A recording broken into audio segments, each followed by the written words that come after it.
namni anarratti shaadaa qabatee Facebook irratti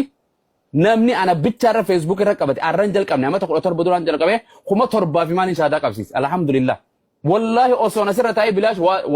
waa buusu bu'aan argamu baate hin taa'u nasirra hin gala akka jara barsiisota keessan hin gala silaa hin gala manatti wallahi manatti hin gala hojii maadaamin siin kafalle takkan dalaydu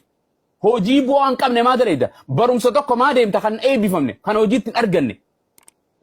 mindaa waan siin kafalle takka maal asirraa itti goota lallabdeeti lallaba kee namni takka fudhachuutti hin jiru joollee isaan beekan nama isaan raajib beekan faarfattoota jaanii beekan gaafacha hin tuqan maqaballeesse hattuu zinaa ejjituu jedhanii arrabsan gaafachi deebi'anii faarsan birri nabi muhammad akka hawwiin jettu hawaasni biliyeena namni lakkaa'uu jiru biliyeena 3 motoqaa maal lakkaamu addunyaan tun namni dharaan abiyyi jala hundeemu addunyaan guutuun nama saba keen tahin nama ijaan arkin tokko jala kamii deema hawaasni biliyeeni 2 fi tuqaa kuma mimbar nama dibbata kaami safara tokko miti bar oromoon miliyeena meeqaatu oromoon hordof kijibni sayfiin dhuftee jedhan islaamumaanis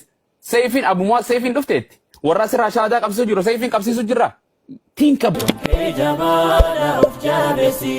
karoora haaraa baasii milkeessi wana raawujuu yeroo tinkennin haruma hojjaaduuti tumurii harra kaarusi kayosi duraa milkeessi